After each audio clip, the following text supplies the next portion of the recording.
আয়েশা আক্তার জুই আপনি লিখেছেন, মুসা আলাইহিস সালাম নাকি আজরাইলকে থাপ্পড় দিয়ে চোখ কানা করে ফেলেছিল। এটা কি সত্য? কোনো দুর্নীতিবাজকে নামাজ পড়তে কিংবা হজ করতে দেখা যায়। তাদের দুর্নীতি ধরা পড়ার পর তাদের এই ধরনের ব্যক্তিগত ইবাদতের ছবি ভাইরাল হলে মানুষ তাদের এসব বাহ্যিক ধর্মপ্রচার নিয়ে কটু কথা বলে। বিষয়টি আপনি কিভাবে দেখেন?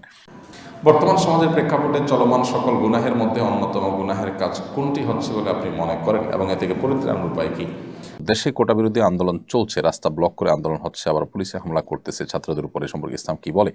মাহিন ইসলাম লিখেছেন, বৃহস্পতিবার কেউ মারা গেলে তার নাকি কবর রাজা হয় না, কতটুকু সত্য? তরুণদের মধ্যে ফুটবল ক্রিকেট নিয়ে উন্মাদনা লক্ষ্য করা যায়। বিশেষত ফুটবলারদের লাইফস্টাইল অনেকে ফলো করে।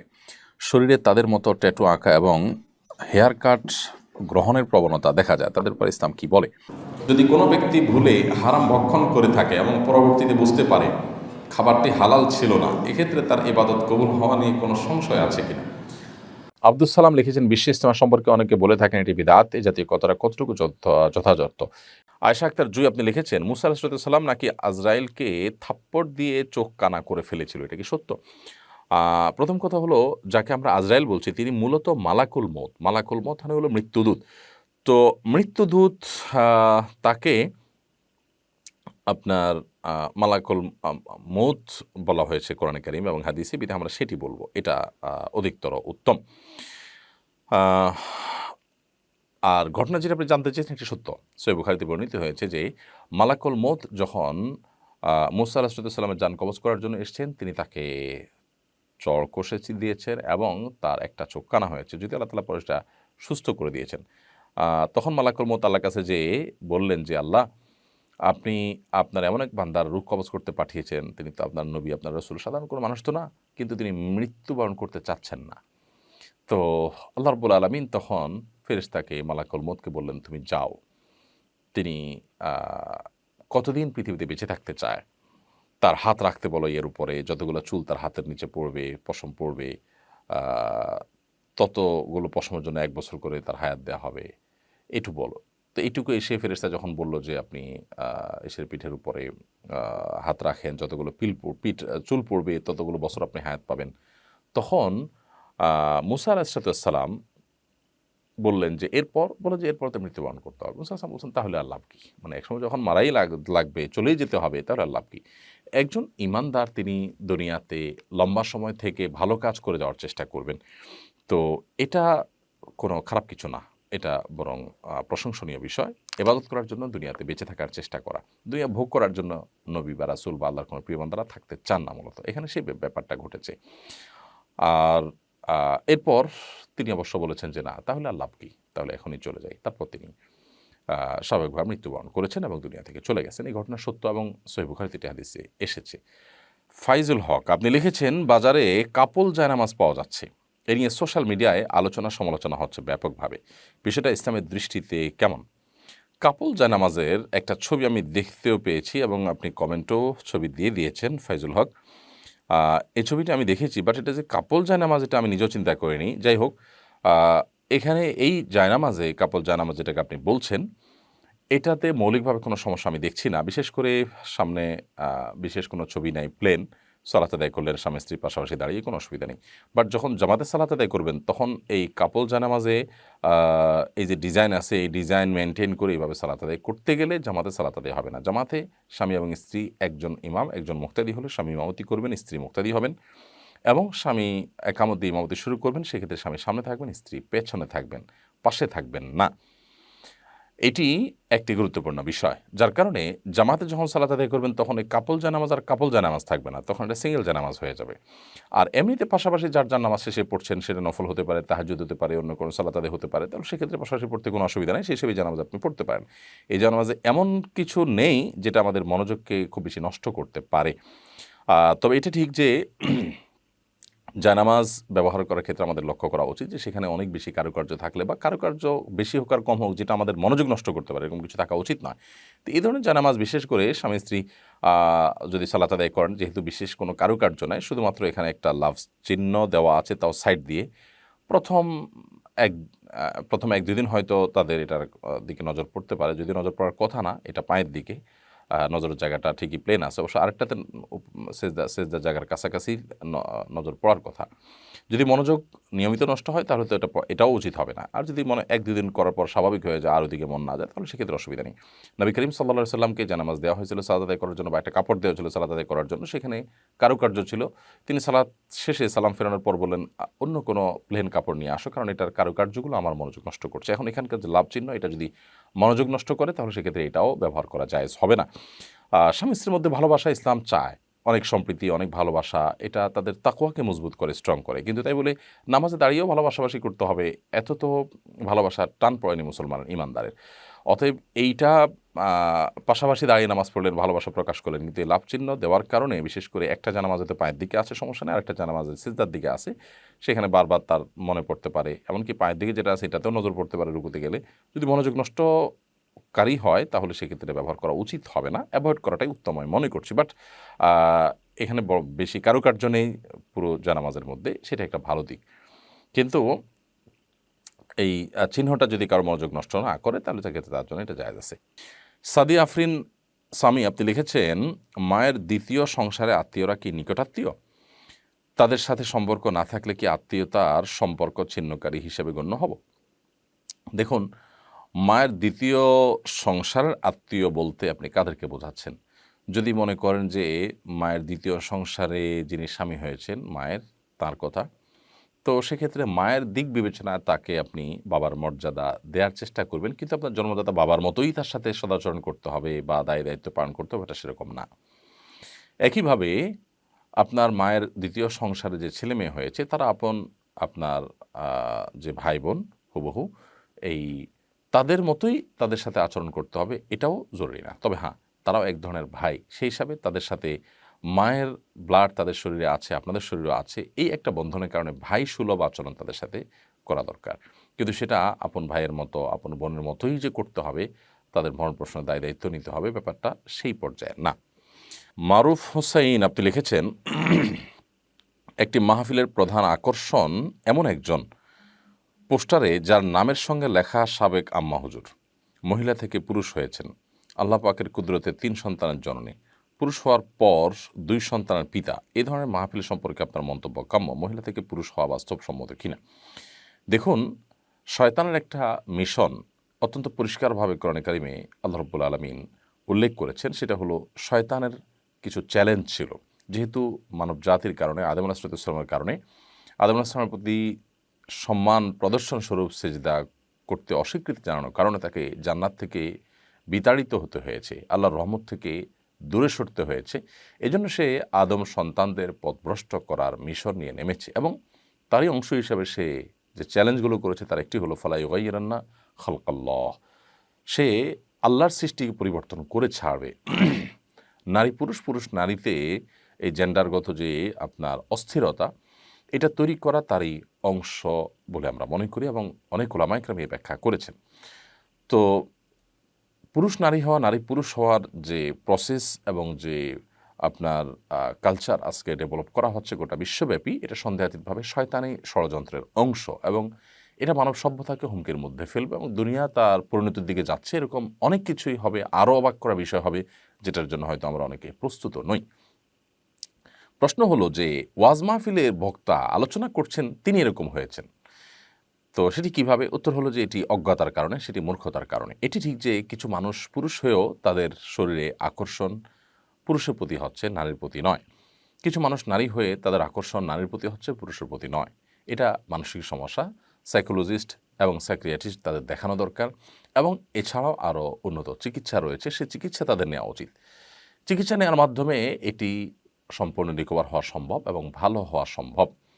সেটা না করে আপনি অসুস্থতাটাকে আপনার স্বাভাবিকত্ব ধরে নিয়ে যদি আপনি সমকামিতায় লিপ্ত হন, অথবা আপনি জেন্ডার পরিবর্তন করে সেক্ষেত্রে একই কথা হলো যে আপনি সেক্ষেত্রে হরমোনাল যে চেঞ্জ আছে, ট্রিটমেন্ট আছে, সেগুলো করে আপনি যা করলেন সেটা দিন শেষে সমকামী হলো। কারণ আপনি যার কথা বলা হচ্ছে যে সাবেক উনি একজন মহিলা ছিলেন, তাহলে এখন তিনি পুরুষ হয়ে ওয়াজ করে বেড়াচ্ছেন, তার মানে তিনি পুরুষের বেশ ধারণ করেছেন এবং ট্রিটমেন্ট করে পুরুষ হওয়ার চেষ্টা করেছেন, আসলে কিন্তু তিনি নারী। অতএব এখন তিনি কোনো নারীকে যদি বিয়ে করেন বা নারীর সাথে তিনি থাকেন, তাহলে সেক্ষেত্রে সেটা কিন্তু সমকামিতাই হলো। এই সমকামিতাকে প্রতিষ্ঠা করবার জন্য শয়তানের সূক্ষ্ম ষড়যন্ত্রগুলোর একটিও এটি, যার কারণে এটির বিরুদ্ধে আমাদের প্রত্যেকটা মানুষের সোচ্চার হতে হবে। সুস্থ স্বাভাবিক কোনো মানুষ এটাকে সমর্থন করতে পারে না। খোদ পশ্চিমা দুনিয়াতেই বহু অভিভাবকরা এটার বিরুদ্ধে তারা নেমেছেন। অতএব এই তথাকথিত সাবেক আম্মা হুজুররা তাদের মূর্খতা এবং অজ্ঞানতার কারণে ইসলামের বিধিবিধানও তাদের হয়তো জানা নাই, এবং ওয়াজ মাহফিলে এরকম অনেক বক্তাই আছে যারা আসলে ইসলামের বেসিক বিষয়গুলো পর্যন্ত জানে না। তো সেই বিষয়ে তার ধারণা না থাকার কারণে আমি মনে করছি যে তিনি এমনটি করেছেন। আর মাহফিল কর্তৃপক্ষ যারা সেটাকে আবার ইতিবাচকভাবে প্রচার করছেন, তারা করছেন মানুষকে টানার জন্য, আকর্ষণ করবার জন্য। অনেক মাহফিলের আয়োজক আছে যাদের আল্লাহর ভয় নেই এবং দিন প্রচারের উদ্দেশ্যও তাদের না। তাদের উদ্দেশ্য দিন শেষে কিছু মানুষের দৃষ্টি আকর্ষণ করা, কিছু ফান্ড কালেকশন করা এবং সমাজের মানুষের কাছে ভাবা পাওয়ার মতো একটা কিছু করা। এই দিনই চেতনা সঠিক এবং যথাযথ চেতনা না থাকার কারণে তারা দেখা যায় যে দিনের প্রচারের নামে যা করছে সেটা দিনের জন্য ক্ষতিকর। বিধায় এ ধরনের মাহফিল আয়োজকদের আরও সচেতনতার পরিচয়, বুদ্ধিমানের পরিচয় দেওয়া উচিত, এবং সেই ক্ষেত্রে তারা সেই সাথে তারা আল্লাহ তাআলার নাফরমানি এবং গুনাহের কাজ শরীয়তে সেরকম বিষয়কে ইতিবাচকভাবে দেখানো এটা কোনো অবস্থাতেই জায়েজ নয়। আজকাল মাহফিলে যত চমক থাকে, ১.৫ হাত লম্বা হুজুর, ২ হাত লম্বা হুজুর, তারপরে যে সাবেক আম্মা হুজুর, এইটা থেকে ওইটা হইছেন, নিউ মুসলিম, ৪০ বছর বয়স হয়েছে ইসলামে আসছেন, তারপরে তিনি নিউ মুসলিম, এসবগুলো চমক দিয়ে মানুষকে আকর্ষণ করার চেষ্টা করা হচ্ছে। খুবই গর্হিত, খুবই গর্হিত, খুবই গর্হিত। আল্লাহ তাআলা আমাদেরকে হেদায়েত দান করুন। দেশে কোটা বিরোধী আন্দোলন চলছে, রাস্তা ব্লক করে আন্দোলন হচ্ছে, আবার পুলিশে হামলা করতেছে ছাত্রদের উপরে, সম্পর্কে ইসলাম কি বলে? আমরা কোটা বিষয়ের আগে গত লাইভের সম্ভবত একটা প্রশ্নের উত্তর দিয়েছি। আমরা বলেছি যে কোটার ব্যাপারে যদি একেবারে যৌক্তিক পর্যায়ে, যৌক্তিক পরিসরে কোটা থাকে, কোনো পঙ্গু, কোনো আপনার অসহায় পিছিয়ে থাকা মানুষকে আগায় আনার জন্য অথবা বিশেষ কোনো অবদানের জন্য কোনো ব্যক্তির পুরস্কার স্বরূপ, তাহলে সেটা ইসলাম অ্যালাউ করে ওই পরিসরে। কিন্তু এর বাইরে আপনার কোটা যদি অযৌক্তিক হারে থাকে এবং সুবিধাবঞ্চিত মানুষদেরকে আগায় দেওয়ার এবং যারা কোনো ক্ষেত্রে অবদান রেখেছে তাদেরকে কোনো সুবিধা দিতে গিয়ে জেনারেল পিপলকে যদি সুবিধা তাদের তুলনায় অনেক কম দেওয়া হয়, সামান্য কিছু মানুষের স্বার্থ রক্ষা করতে গিয়ে যদি মেজরিটি মানুষের স্বার্থ ক্ষুণ্ণ হয়, তাহলে সেটা অবশ্যই শরীয়তের দৃষ্টিকোণ থেকে বা কোনো বিবেচনাতে সেটা জায়েজ হওয়ার কথা নয়। সো এই বিষয়টা নির্ভর করে যে আসলে রেশিওটা কি থাকছে, যৌক্তিক থাকছে নাকি অযৌক্তিক থাকতে, বাকি মূল বিষয়টা নিষিদ্ধ নয়, এটি মৌলিকভাবে কোনো অপরাধ নয়। মেয়েদের কোটা বিষয়ে আমরা বলেছি বিভিন্ন সময় যে মেয়েদের আল্লাহ রাব্বুল আলামিন সৃষ্টি করেছেন, তারা একটা সংসারের আভ্যন্তরীণ দিকগুলো দেখবেন। আল্লাহ তাআলা তাদের শারীরিক কাঠামোটা তৈরি করেছেন সেভাবে। আপনি দেখুন নারীর শারীরিক কাঠামোটাই এরকম যে তিনি বাসা বাড়িতে তার অবস্থান করা, তার বাসা বাড়িতে কাজ করা তার জন্য অধিকতর উপযোগী, গর্ভধারণ করার ক্ষমতা, তার বক্ষে সন্তানের খাবার, এসব বিষয়গুলো প্রমাণ করে যে আসলে তিনি পুরুষের মতো বাহিরে কাজ করে বেড়াবেন না সাধারণ অবস্থাতে, কিন্তু মেয়েদের অঙ্গনে মেয়েদের সার্ভিস দেওয়ার মতো কাজগুলো, যে বিষয়গুলো আছে সেই বিষয়গুলোতে তিনি অবশ্যই কাজ করবেন, এবং এই জায়গাটাতে তিনি যখন কাজ করবেন তখন তার পর্দা প্রসিদ্ধ বিষয়গুলো যথাসম্ভব লক্ষ্য করা হবে। অতএব মেয়েরা বাইরে কাজ করা তাদের জন্য ইসলাম জায়েজ রেখেছে, কিন্তু তাদেরকে কোটা দিয়ে, বিভিন্ন কোটার মাধ্যমে তাদেরকে বাহিরে বের করে আনা এবং পুরুষদের তুলনায় তাদেরকে অগ্রাধিকার দেওয়া, এগুলোর কারণে সমাজে অস্থিরতা তৈরি হয়। পশ্চিমারা আমাদেরকে, যারা যখন ক্ষমতা আসেন আমাদের সরকাররা, তারা এ সমস্ত আপনার কাজের বিনিময়ে লোন টোন দিয়ে, একরকম লোন টোন ইত্যাদির মধ্যে শর্ত দিয়ে তারা নারীর ক্ষমতায়নের নাম দিয়ে মেয়েদের অযৌক্তিক হারে কোটা দিয়ে পুরুষদের কাজের পথগুলোকে তারা বন্ধ করে দিচ্ছেন। আমাদের মা বোনরা আমাদেরই আপনার পরিবারের অংশ, তারা আমাদের আপন, আমরা তাদের মধ্যে কোনো ডিভাইডেশন করতে চাই না, কিন্তু কুচক্রী মহল তারা মূলত এই কাজের মাধ্যমে আমাদের সমাজে যে সংকটটা তৈরি করছে সেটা হয়তো অনেকে আমরা ধরতে পারছি না। শত শত হাজারো যুবক বেকার থাকছে, আবার বহু মহিলারা কাজ করছেন। যেখানে মহিলাদের কাজ না করলেও চলে অথবা পুরুষরা তার চাইতে ভালো কাজ করতে পারবে না, সেখানে দেখা যাচ্ছে মেয়েদেরকে সেখানে কাজ করতে দেওয়া হচ্ছে। তো এই বিষয়গুলোর কারণে পুরুষদের মধ্যে বেকারত্ব তৈরি হচ্ছে, যার ফলে সন্ত্রাস, চাঁদাবাজি, মাদক এগুলোর পরিমাণ বেড়ে যাচ্ছে। যার কারণে এগুলোকে নিয়ন্ত্রণ করতে হলে এই অযৌক্তিক হারে যে কোটার আপনার বন্টন রয়েছে বা কোটা রয়েছে, সেটিকে অবশ্যই সংশোধন বা সংস্কার করা প্রয়োজন আছে। বিশেষ করে আমি স্পেসিফিকলি এই জায়গাটা বললাম, নার্সিং পেশা সারা পৃথিবীতে মেয়েদের অগ্রাধিকার দেওয়া হয়। এর পক্ষে যত যুক্তি দেওয়া হোক না কেন, পুরুষদের কি নার্সিং পেশা করতে ইচ্ছা করে না? তাদেরকে অগ্রাধিকার না দেওয়ার কি কারণ থাকতে পারে? এবং মেয়েদেরকে তাদেরকে যে আমরা বাহিরে চাকরি দেওয়ার নাম করে, স্বাধীনতা বা অধিকার দেওয়ার নাম করে তাদেরকে আমরা বাহিরে বের করছি, তাদের আভ্যন্তরীণ যে কাজটা, ঘরের ভেতরে যে কাজটা, তাদের শারীরিক কাঠামোতে আল্লাহ তাআলা যে সমস্ত দায়িত্বের বিষয় দিয়ে রেখেছেন, সেগুলো কি কোনোটা পুরুষরা করতে পারছেন? তাহলে সেক্ষেত্রে তাদেরকে অধিকার দেওয়া হচ্ছে নাকি তাদের দিয়ে ডাবল ডিউটি করানো হচ্ছে? বিষয়টা অনেক আলোচনা সাপেক্ষ, যাই হোক সেটা ভিন্ন বিষয়। আমরা কোটার সম্পর্কে এতটুকু বললাম যে এটি মৌলিকভাবে ইসলামের দৃষ্টিকোণ থেকে নাজায়েজ না হলেও এটির যৌক্তিক পরিসর থাকা গুরুত্বপূর্ণ। অযৌক্তিক পরিসর থাকলে সেটি অবশ্যই গুনাহের বিষয় হবে বা অন্যায় হবে। এক পুলিশ অফিসার ছাত্রাবস্থায় নবী সাল্লাল্লাহু আলাইহি ওয়াসাল্লামের অবমাননা করে ব্লগ লিখেছিলেন। সাম্প্রতিক কিছু ঘটনার প্রেক্ষিতে তার পুরনো বিষয় নিয়ে অনলাইনে আলোচিত হওয়ার পর তিনি নিজেকে মুসলিম দাবি করেছেন। পূর্বের অবস্থান তার ভুল ছিল, সেটা স্বীকার করে ক্ষমাও চেয়েছেন। এখন আমরা তার বিষয়ে কি অবস্থান গ্রহণ করব? অনেকে বলে খাদিম রাসূলের কোনো তওবা কবুল হয় না। দেখুন, বিষয়টা নিয়ে বেশ আলোচনা সমালোচনা চলছে এবং আমরাও এটা নিয়ে লিখেছি, বলেছি। একজন মানুষ তিনি তার ছাত্র জীবনে এমন কিছু কথা বলেছেন যেগুলো নবী সাল্লাল্লাহু আলাইহি সাল্লামের অবমাননার শামিল, যেগুলা একজন মুসলিম কখনো করতে পারেন না। প্রথমত আমাদের দেখা দরকার যে এ ধরনের পরিস্থিতি কেন হয়। শুধু তিনি নন, আমাদের সমাজে অনেক মুসলমানের ঘরে জন্ম নেওয়া সন্তান আছেন যারা এই পথে যাচ্ছেন।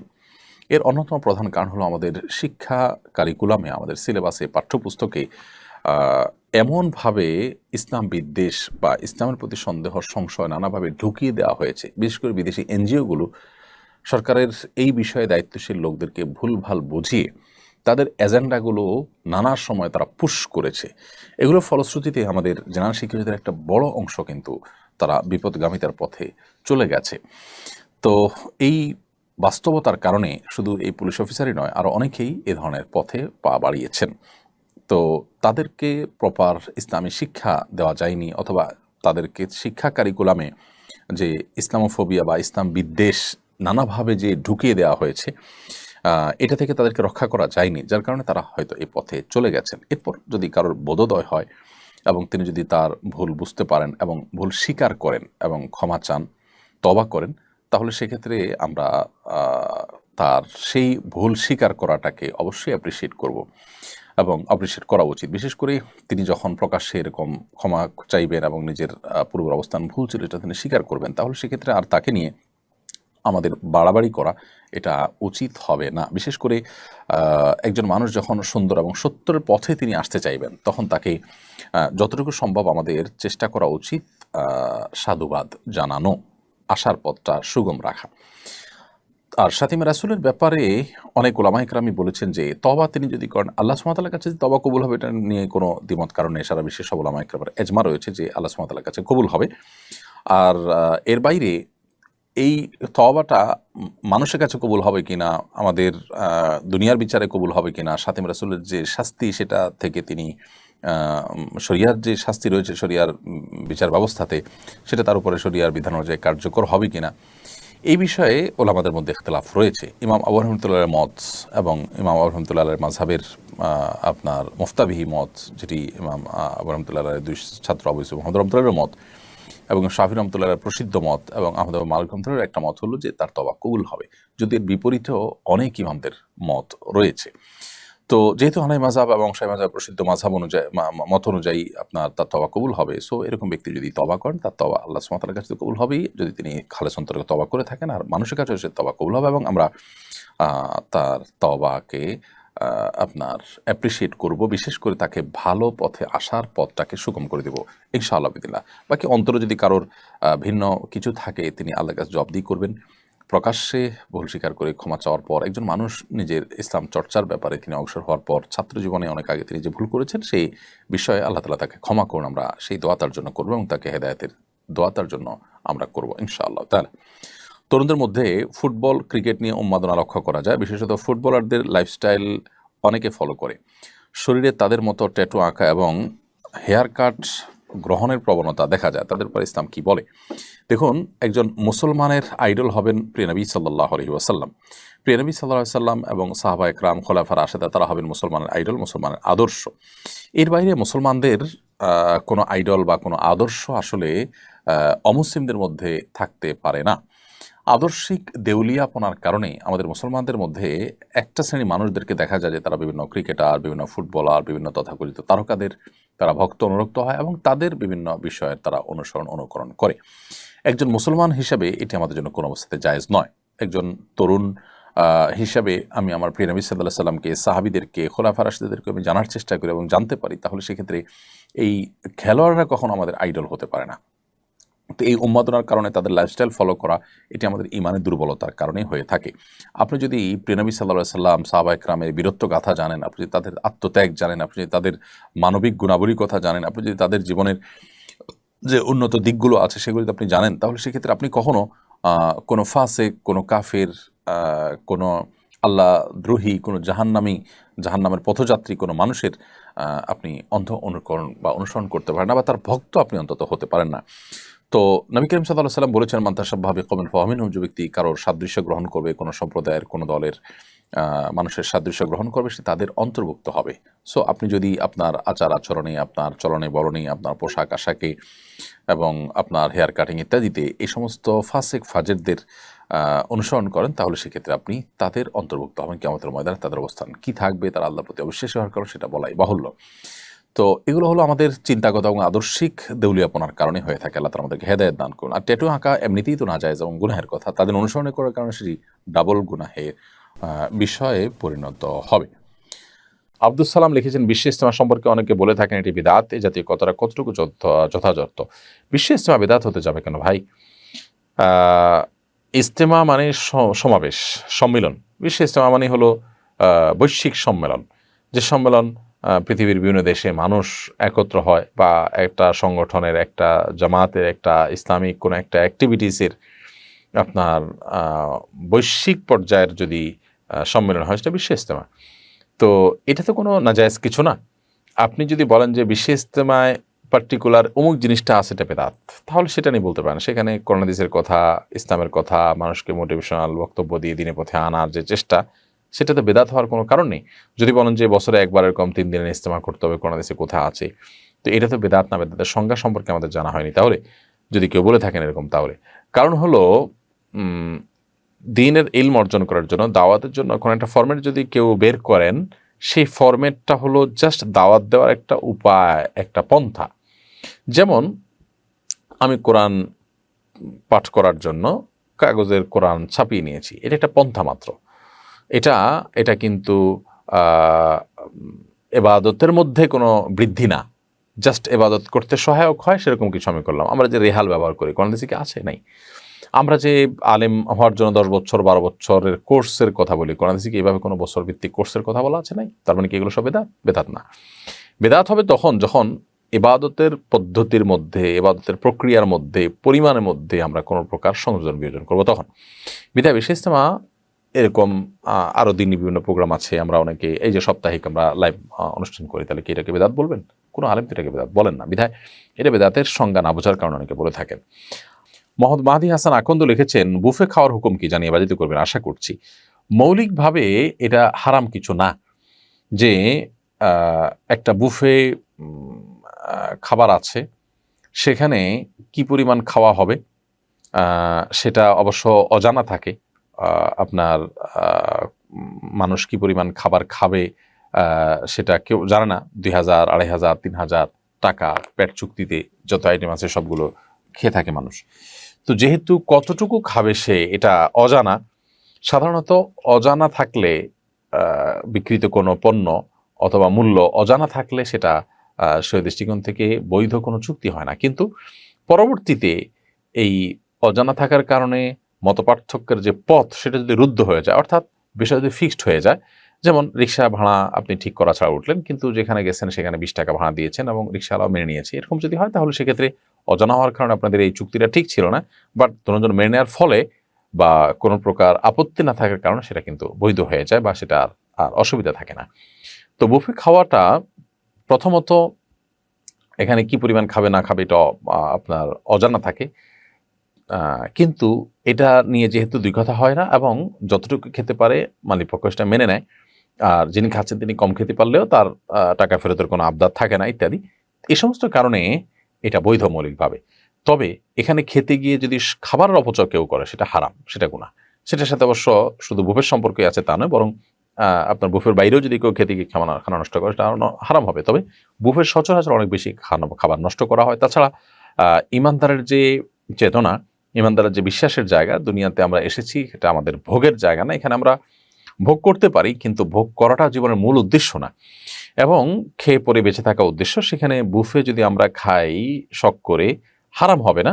বাট এরকম ভোগ বিলাসের মধ্যে ডুবে থাকা, বিশেষ করে সর্বদা অনেক মানুষ আছে যে এটা জীবনের লক্ষ্য উদ্দেশ্য তাদের, সেটা অনুচিত লেভেলের কাজের কারণে হারাম হবে না। হারাম হবে তখন যখন আপনি প্রচুর পরিমাণ খাবার নিয়ে সেগুলো নষ্ট করে ফেলেছেন, তখন সেটা গুনাহ হবে, হারাম হবে। বুফে সাধারণত এই জিনিসটা অনেক বেশি হয়, বিদায় সেটা যদি হয় তাহলে এটা জায়েজ হবে না। মাহিন ইসলাম লিখেছেন, বৃহস্পতিবার কেউ মারা গেলে তার নাকি কবর আযাব হয় না, কতটুকু সত্য? এটা বৃহস্পতিবারে না, শুক্রবারে মৃত্যুবরণ করলে কবরের আযাব হয় না মর্মে, কবরের ফিতনা থেকে তিনি বেঁচে থাকতে পারেন মর্মে হাদিস রয়েছে। তবে শুক্রবারে মানে বৃহস্পতিবার সন্ধ্যার পর থেকে নিয়ে শুক্রবার সন্ধ্যা পর্যন্ত পুরো সময়টাকেই শুক্রবারের মধ্যে ধরা হবে এবং পুরোটাকেই শুক্রবার গণ্য করা হয়। সেই হিসাবে ঠিক আছে যে বৃহস্পতিবার সন্ধ্যার পরে যদি হয় এটি। আর যদি বৃহস্পতিবার দিনের বেলা কেউ বলে যে মারা গেলে কবর আযাব হয় না ইত্যাদি, তাহলে সেক্ষেত্রে সেটির কোনো ভিত্তি নেই। এনামুল হাসান আপনি লিখেছেন, আমরা দুজন ওয়াদা করেছিলাম একে অপরকে বিয়ে করবো, এখন মেয়ে আমার থেকে কোনো কারণে সরে যেতে চাইছে। এখন আমাদের মধ্যে যে ওয়াদা হয়েছে তা ভঙ্গ হচ্ছে, এর জন্য কে দায়ী হবে?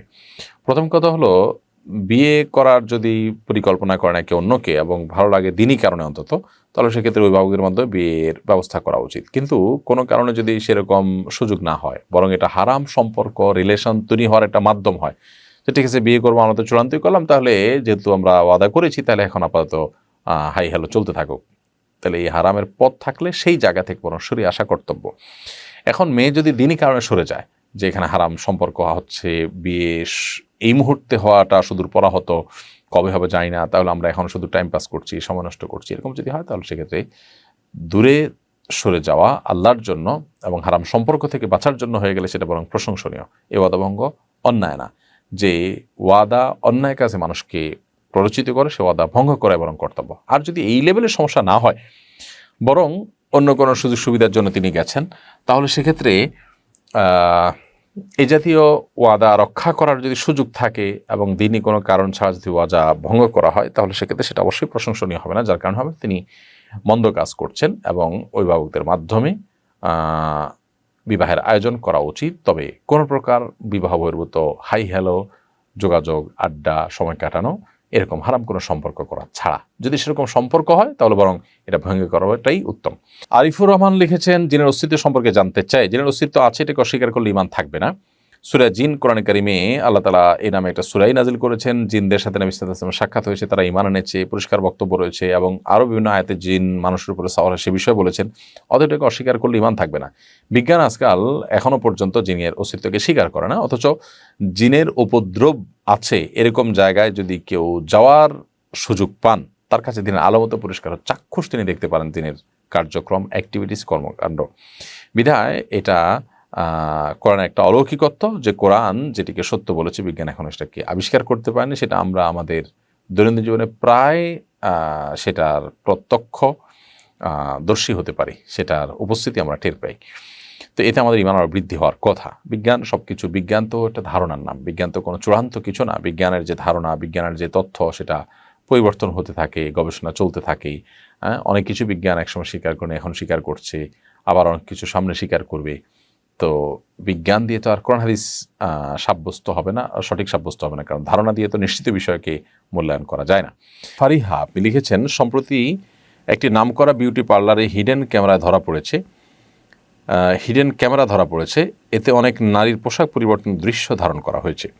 নারীদের প্রাইভেসি সম্পর্কে ইসলামের ভাষ্য জানতে চাই। প্রাইভেসি লঙ্ঘনের শাস্তি কেমন হওয়া উচিত? দেখুন, মানুষের প্রাইভেসি লঙ্ঘন করা ইসলামের শরিয়াত দৃষ্টিকোণ থেকে সবচেয়ে ভয়াবহ অপরাধগুলোর মধ্যে থেকে একটি, কবিরা গুনাহ এবং মহাপাপ, এবং এটার শাস্তিও অত্যন্ত কঠোর। নবী করিম সাল্লাল্লাহু আলাইহি ওয়াসাল্লামের একটা হাদিস আমরা এই প্রসঙ্গে জানতে পারি যে কেউ যদি কারোর বাসায় উকি দেয় এবং অনুমতি ছাড়া কারোর বাসার ভেতরে দেখার চেষ্টা করে, নবী সাল্লাল্লাহু আলাইহি ওয়াসাল্লাম পরিষ্কার ভাষায় বলেছেন তার চোখগুলো উপড়ে দেওয়া উচিত বা তার চোখে আঘাত করা উচিত। এখানে নবী সাল্লাল্লাহু আলাইহি সাল্লাম আইন হাতে তুলে নিয়ে যে কেউ যে কাউকে এভাবে দায়ী করে তার চোখ তুলে নিতে বা তার চোখে খোঁচা মারতে নবী সাল্লাল্লাহু আলাইহি সাল্লাম বলেননি। মূলত তিনি বোঝাতে চেয়েছেন কাজটা এরকম অপরাধ যে এর কারণে তার চোখে খোঁচা মারা উচিত, তার চোখে গুঁতা মারা উচিত, এরকম একটা অপরাধ তিনি করেছেন যে অপরাধের শাস্তি এমন হওয়া উচিত, অর্থাৎ অপরাধটা খুবই ভয়াবহ এবং এটার জন্য কেউ না করে। আপনারা জানেন যে কোরআনে কারিমে আল্লাহ রাব্বুল আলামিন পরিষ্কার ভাষায় নির্দেশ করেছেন যে তোমরা যখন কারোর বাসা বাড়িতে, কারো অফিসে, কারো কোথাও তোমরা প্রবেশ করতে যাবে তখন তোমরা তাদের কাছ থেকে অনুমতি প্রার্থনা করবে। যদি তোমাদেরকে অনুমতি দেয়া হয় তাহলে প্রবেশ করবে, আর যদি অনুমতি না দেয়া হয়, কেউ কোনো সাড়া শব্দ না করে, হয়তো দরজা খোলাই আছে, তো চাইলেও ঢুকতে পারো কিন্তু কেউ কোনো সাড়া শব্দ করছে না, তখন ফারজিউ, আল্লাহ তাআলা নির্দেশ করেছেন তাহলে তোমরা ফিরে যাও, এবং এই ফিরে যাওয়াটা তোমাদের জন্য অধিকতর কল্যাণকর। এই আয়াত এবং হাদিস থেকে দিনের আলো মতো পরিষ্কার হয়ে যায় যে মানুষের প্রাইভেসিকে ইসলাম কিভাবে দেখে। সেখানে হিডেন ক্যামেরা লাগিয়ে মানুষের এই প্রাইভেসি নষ্ট করা এবং গোপনে ভিডিও ধারণ করা এটা অত্যন্ত জঘন্য অপরাধ। আমাদের সমাজে আজকাল এ ধরনের অনেক বড় বড় অপরাধ আছে যে অপরাধগুলোকে আমরা অপরাধ মনেই করি না। অনেক ক্ষেত্রে আমরা এগুলোকে জাস্ট মজার ছলে নেই। হ্যাঁ, কিছু কিছু ক্ষেত্রে বন্ধুবান্ধব লেভেলে যেটা প্রাইভেসি লঙ্ঘনের পর্যায়ে না যায়, জাস্ট রসিকতার লেভেলে থাকে, সেটা হতে পারে। কিন্তু এই যে বিউটি পার্লারে মেয়েদের পোশাক পরিবর্তনের দৃশ্য হিডেন ক্যামেরা ধারণ করা, হোটেলে বিভিন্ন রকমের হিডেন ক্যামেরা রেখে সেটা দিয়ে ধারণ করা, অথবা এক বাড়ি থেকে অন্য বাড়ির পুরুষ মহিলা অন্য মানুষদের প্রাইভেসি বিভিন্ন যন্ত্র দিয়ে দেখা বা সেগুলো ধারণ করা, এগুলো ইসলাম শরিয়ার দৃষ্টিকোণ থেকে কাবিরা গুনাহসমূহের মধ্য থেকে একটি। এটার কারণে ইসলামী বিচার ব্যবস্থা থাকলে সেই ব্যক্তির চোখ থাকার কথা না, অর্থাৎ তার চোখ স্বাভাবিক থাকার কথা না। বিধায় এ ধরনের অপরাধের সাথে যারা জড়িত তাদেরকে দৃষ্টান্তমূলক শাস্তি দেওয়া উচিত। মুশকিল আমাদের আইনের ফাঁক ফোকরের কারণে, অথবা আপনার অনেক সময় দেখা যায় যে আপনার মানুষের কোনো প্রভাব প্রতিপত্তির জোরে অন্যায় করে মানুষ পার পেয়ে যায়। দৃষ্টান্তমূলক শাস্তি খুব কমই হয়। আইনের শাসন প্রতিষ্ঠা করার আগ পর্যন্ত আমরা কখনো একটা সভ্য সমাজ গড়েছি সেটি বলার সুযোগ থাকবে না। আল্লাহ তাআলা আমাদেরকে তৌফিক দান করুন। আমার মা এবং স্ত্রীর মধ্যে বনিবনা হয় না, এ নিয়ে আমি প্রায় বিব্রতকর পরিস্থিতিতে পড়ি। কিভাবে তাদের মধ্যে পারস্পরিক সৌহার্দ্য প্রতিষ্ঠা করতে পারি, পরামর্শ দিয়ে বাধিত করবেন। প্রিয় দর্শক, মা এবং স্ত্রীর মধ্যে যখন বনিবনা হয় না তখন আসলে ছেলেদের জন্য, স্বামীর জন্য, স্বামী হিসাবে ছেলেদের জন্য অনেক কঠিন পরিস্থিতির মুখোমুখি হতে হয়। অনেকটা পাটা পুতুর ঘষাঘষিতে যেরকম মরিচ বা অন্যান্য জিনিসপত্র যেগুলো আমরা বেটে থাকি সেগুলোর অবস্থা যেরকম কাহিল থাকে, ঠিক একই রকম অবস্থা ছেলেদের হয়ে থাকে। তো এরকম পরিস্থিতিতে আমরা সবসময় বলি যে উভয় পক্ষের হক এবং অধিকারগুলোর সর্বাগ্রে আমাদের জানা কর্তব্য। স্ত্রীর হক কী, মায়ের হক কী, সেটা আমাদের জানতে হবে। একজনের দিকে আমি টানতে গিয়ে যদি অন্যজনের প্রতি অবিচার হয়, অন্যজনের হক যদি নষ্ট হয়, তাহলে সেটা ভুল হবে এবং সঠিক কাজ হবে না। তো এই জন্য সবার হক এবং সবার প্রাপ্যগুলো আমাদেরকে আগে ভালো করে জানতে হবে। দ্বিতীয়ত যে কাজটি করতে হবে তা হলো মা এবং স্ত্রী উভয়ের কাছেই যথাসম্ভব চেষ্টা করতে হবে তাদের পারস্পরিক বনিবনা না হওয়ার বিষয়গুলোকে সমন্বয় করার চেষ্টা করতে হবে, এবং মায়ের কাছে স্ত্রীর কাছে মায়ের হয়ে লড়াই করার প্রবণতা এটা দেখানো যাবে না। বিশেষ করে অনেকে আছেন যে স্ত্রীর কাছে গিয়ে যখন তিনি স্ত্রী মায়ের ব্যাপারে কিছু বলেন তখন মায়ের হয়ে স্ত্রীর সাথে লড়াই করেন, আবার মায়ের কাছে যখন যান তখন স্ত্রীর হয়ে মায়ের কাছে লড়াই করেন, উভয়ের কাছে তখন তিনি খারাপ হন। বরং যথাসম্ভব তাদের কথাগুলো শুনতে হবে, মনোযোগ দিয়ে আমলও নিতে হবে, এবং যদি তারা কোনো ভুল ধারণার মধ্যে থাকে একজন অপরজনের প্রতি, তাহলে সেটাকে খুব বিনয়ের সাথে সম্ভব হলে বোঝানোর চেষ্টা করতে হবে। আর যদি মনে হয় যে বোঝালে হিতে বিপরীত হবে, তাহলে চুপচাপ থেকে প্রয়োজনে কোনো রকম সায় দিয়ে অন্য কাউকে দিয়ে বোঝানোর চেষ্টা করতে হবে। কিন্তু এর মানে এই না যে কোনো জুলুম হলে, অবিচার হলে আপনি নির্বিকার থাকবেন, কিন্তু যথাসম্ভব এই ক্ষেত্রে ব্যালেন্স করার চেষ্টা আমাদের করতে হবে, এবং এটা করতে যদি আমরা ভুল করি তাহলে সেক্ষেত্রে এর জন্য আমাদেরকে অনেক মূল্য দিতে হতে পারে। এরপরে প্রশ্ন দেখতে পাচ্ছি, 10ই মুহররমের ফজিলতের সঙ্গে কারবালার সম্পর্ক কতটুকু? এদিনের করণীয় বর্জনের সম্পর্কে জানাবেন। আসন্ন বুধবার 17ই জিলহজ ইনশাআল্লাহ এবছর আশুরা, এবং আশুরার এই দিনে আমরা জানি প্রিয় নবী সাল্লাল্লাহু আলাইহি ওয়াসাল্লাম বলেছেন যে মুসা আলাইহিস সালামকে আল্লাহ রাব্বুল আলামিন ফেরাউনের বিপরীতে আল্লাহ তাআলা বিজয় দিয়েছেন তাকে এবং বনী ইসরাঈলকে। তো এই নেয়ামতের শুকরিয়া স্বরূপ তিনি সিয়াম পালন করেছেন। এই মুহররমের 10 তারিখ বা আশুরা মূলত মুসা আলাইহিস সালামের বিজয়ের দিন হলেও, আনন্দের দিন হলেও, এই দিনে একই দিনে নবী করিম সাল্লাল্লাহু আলাইহি ওয়াসাল্লাম প্রিয় দৌহিত্র হুসাইন রাদিয়াল্লাহু তাআলা আনহু নির্মমভাবে কারবালার প্রান্তরে শাহাদাত বরণ করেন সপরিবারে। তো একটি বিজয়ের দিনে একটি দুঃখের এবং বেদনার ঘটনাও ঘটেছে, যার কারণে আমাদের জন্য একটা মিশ্রিত অনুভূতির একটি দিনে পরিণত হয়েছে। একদিকে মুসা আলাইহিস সালামের বিজয়, অপরদিকে হুসাইন রাদিয়াল্লাহু তাআলা আনহুর সপরিবারে শাহাদত। তো এই কারণে 10 মুহররমের যে মূল তাৎপর্যের দিক, এটি মুসা আলাইহিস সালামের বিজয়ের যে দিবস, সেটি কোনোভাবে ম্লান হয়ে যাবে না বা হারিয়ে যাবে না, কারণ এটি হাদিস দ্বারা প্রমাণিত এবং নবী সাল্লাল্লাহু আলাইহি ওয়াসাল্লাম সেটিকে আমল করেছেন, উদযাপন করেছেন সিয়াম পালন করার মাধ্যমে। অতএব কারবালা ঘটনার কারণে সেটাকে আমরা ভুলে যাওয়াটা ভুল হবে। তবে হ্যাঁ, একই দিনে কারবালার ঘটনা ঘটেছে, সেজন্য 10 মুহররমের এই দিনটি, আসলে দিনটিতে আমাদের কারবালার ঘটনার কথাও স্মরণ হয়, শাহাদাতের কথাও স্মরণ হয়। সম্পর্কে এটুকুই যে একই দিনে কারবালা ঘটনাটিও ঘটেছে, হুসাইন শাহাদাতের ঘটনাও 10 মুহররম ঘটেছে। তবে এই দিনে করণীয় এবং বর্জনীয় সম্পর্কে আমরা বলবো যে এই দিন উপলক্ষে সিয়াম পালন করা, 2টি সিয়াম পালন করা, আশুরার দিনের পাশাপাশি তার আগের দিন অথবা পরের দিন 9, 10 অথবা 10-11 এভাবে সিয়াম পালন করাটা হলো সুন্নাহ। এর বাইরে 10 মুহররম বা আশুরা উপলক্ষে বিশেষ কোনো করণীয় নেই। আমরা অনেকে এই দিন উপলক্ষে নানা করণীয়, নানা বর্জনীয় কথা বলি বা কী করণীয় হাদিসে আলোকে একেবারে স্পেসিফিকলি যদি আমরা বলতে চাই, তাহলে এটাই হলো এই দিনের একমাত্র করণীয় এবং বর্জনীয় এবং লক্ষণীয় বিষয়। এরপরে মোহাম্মদ আব্দুর রহমান লিখেছেন, আমি একটি রেস্টুরেন্টে চাকরি করি। এখানে হালাল হারাম 2 রকমের খাবারই বিক্রি হয়। আমার উপার্জন কি হালাল হচ্ছে? যদি কোনো রেস্টুরেন্টে হালাল হারাম 2 রকমেরই উপার্জন করার অপশন খোলা থাকে, তাহলে সেক্ষেত্রে আমরা চেষ্টা করব যথাসম্ভব এ ধরনের রেস্টুরেন্টের চাকরি না করার। বিশেষ করে আমাদের যে সমস্ত বন্ধুরা, যে সমস্ত ভাইরা বাইরে থাকেন, পশ্চিমা দুনিয়াতে থাকেন, ইউরোপ, আমেরিকা ইত্যাদিতে থাকেন, তাদের অনেকেই কিন্তু আমি জানি যে এই ধরনের পরিস্থিতির মুখোমুখি। অর্থাৎ তারা সেখানে রেস্টুরেন্টের চাকরির অফারই বেশি পেয়ে থাকেন, রেস্টুরেন্টের চাকরির অপশন বেশি থাকে। তো এইরকম জায়গাতে, দুঃখিত, এরকম জায়গাতে যে হালাল হারাম মিশ্রণ থাকে এবং হারাম খাবার ইত্যাদি সার্ভ করা লাগে, সেখানে চাকরি আমরা অনেকে করে থাকি। আসলে এই জায়গায় চাকরি করা জায়েজ নয়। আপনি একজন মুসলিম হিসাবে আপনার দিনদারিতা, আপনার আল্লাহ ভীরুতা, আল্লাহর আদেশ নিষেধগুলো পালন হচ্ছে কি হচ্ছে না, এগুলো করতে পারছেন কি পারছেন না, এটা হলো আপনার জীবনের সবচেয়ে গুরুত্বপূর্ণ বিষয়। সেটি ঠিক রেখে বাকি সব কাজ আপনি করবেন। যদি সেখানে আপনার কোনো প্রকার ত্রুটি হয়, বিচ্যুতি হয় এবং কোনো প্রকার অসুবিধা তৈরি হয়, তাহলে সেক্ষেত্রে আপনি সেখানে কোনো প্রকার কম্প্রোমাইজে যাবেন না। এটি হলো কোরআন ও সুন্নাহর নির্দেশনা। অতএব এই বিষয়টিতে আমাদের খুব সিরিয়াসলি খেয়াল রাখতে হবে। আল্লাহ আমাদেরকে তৌফিক দান করুন।